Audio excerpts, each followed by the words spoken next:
everyone, and welcome to this lecture on understanding capacitor and inductor markings. So what this one means is if you were to have a look at a capacitor or an inductor and you wanted to know what do all these markings mean, well, that's what this lecture is going to go through. So it shouldn't actually take too long for this one. Now, I've got a breadboard here with three capacitors in there. This one over here, that is our ceramic capacitor. So in fact, let's just mark some of these so we can have a look. Let's go red. There, that's our ceramic. This one is our electrolytic, and this one over here is a polyester, so just three different types, and of course there are other types as well. So I've actually written a bit of a note over here on the left-hand side, which says some capacitors like electrolytics, like this one right here, they're actually so big that they just write the whole thing on there. So they can tell you, well, 16V means that it can work up to 16 volts. If you exceed that, you can actually destroy the thing. And it says 47 with a little micro symbol, F, which means it's 47 microfarads. So those ones are really easy to understand because it's all written there. Now the other thing about the electrolytic here is, see how it's got this, it's like an arrow pointing down with a negative sign in front, inside it. That tells you that this leg is the negative leg. The other leg is going to be the positive. Some other capacitors like tantalum, they'll actually put a positive sign on the positive lead of that capacitor. Now notice that the ceramic over here and the polyester don't have any kind of markings like that. They've only got numbers on there or letters. That's because it doesn't matter which way you connect those ones into a circuit. They don't have a positive or negative. Electrolytics, however, they do. Okay, so that one was easy. It's just 47 microfarads. It can work up to 16 volts. But what about this little ceramic one right here? Well, all it's got written on here is 2, 2. 2 and 2. Now when they write capacitor markings like that, they actually are telling you how many picofarads it is actually worth.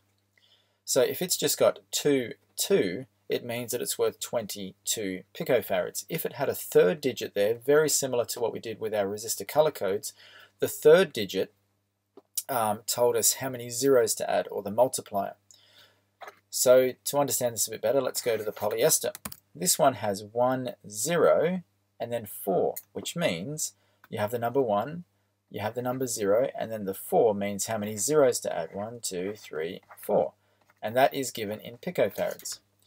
So 104 means 1 0 with another 4 zeros, picofarads. So what would that actually be if we were to convert it to nanofarads or micro or milli, whatever it is? Well, anything that falls in here is pico range. Anything that falls in here is nano, and if it happened to push it out past there, that would be micro, and anything past there would actually come under milli. So for us, we're looking at 100 nanofarads, or 100,000 picofarads, but it makes more sense just to say 100 nanofarads. Now this one has an extra little marking, which is the J. J is the tolerance. Which is 5% in this case. So if you were to look up J on, say, Wikipedia or something like that, very similar to a gold band on a resistor, it tells you that it has a tolerance of plus or minus 5% of 100 nanofarads. Okay, let's have a look at some fancy little capacitors that I've drawn up myself. Let's get a different color, maybe light blue.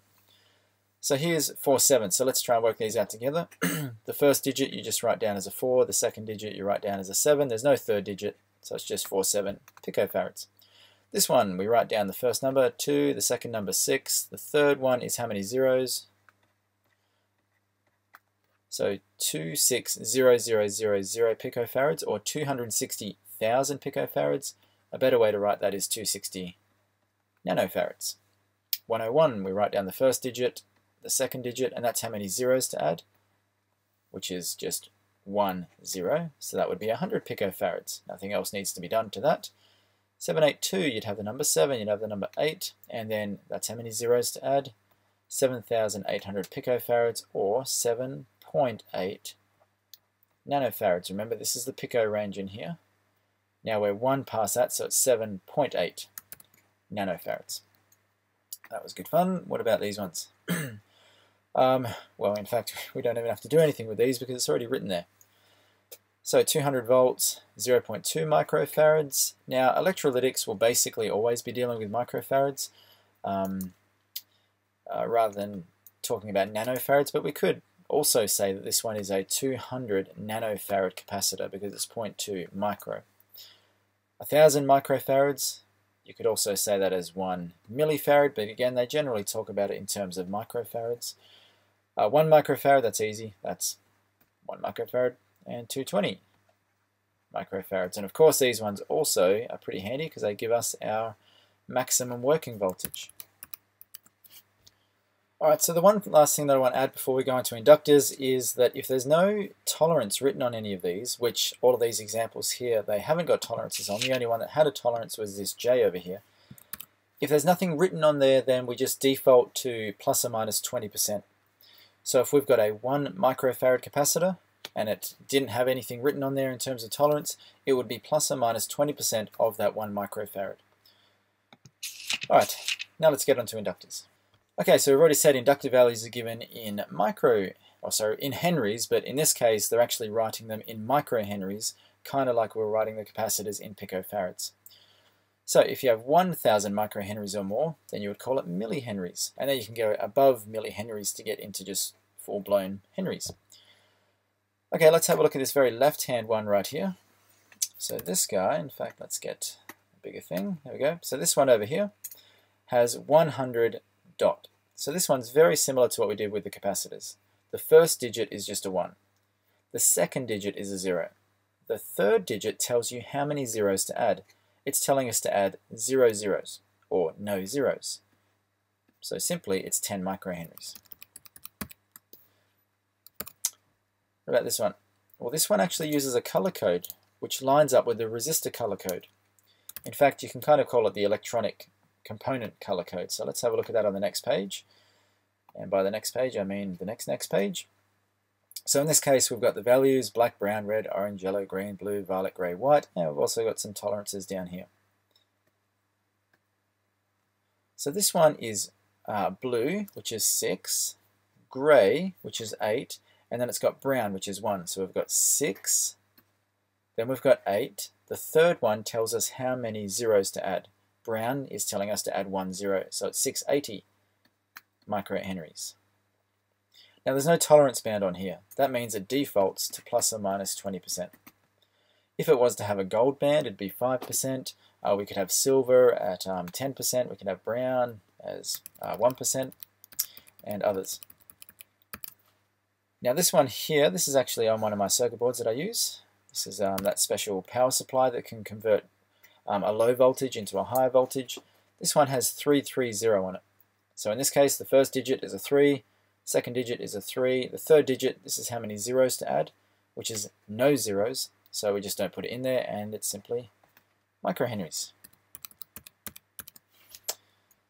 So pretty basic, I guess. Well, hopefully you can see to read capacitor and inductor values.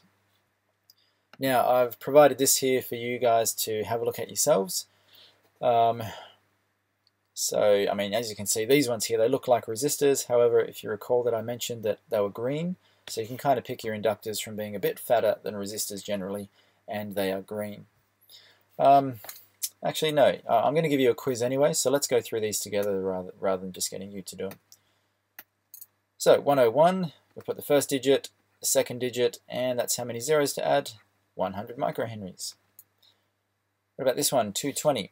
Well, we put the first digit, second digit, that's how many zeros to add, which is no zeros, so it's simply 22 microhenries. 502, put the first digit, second digit, that's how many zeros to add.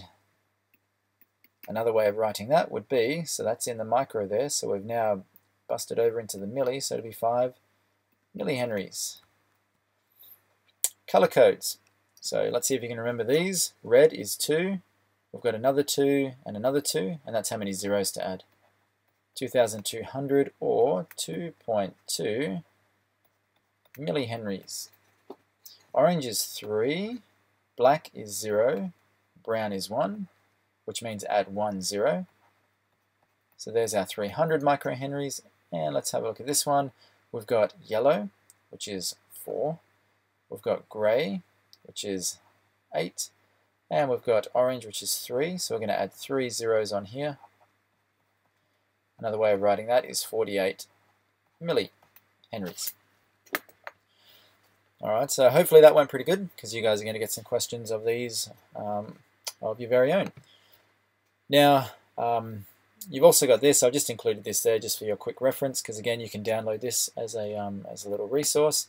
And that's it. I thought I had one other page, but I didn't. Okay, so hopefully you found this one useful, and we'll get on with the quiz, and then we'll have a look at the next installment.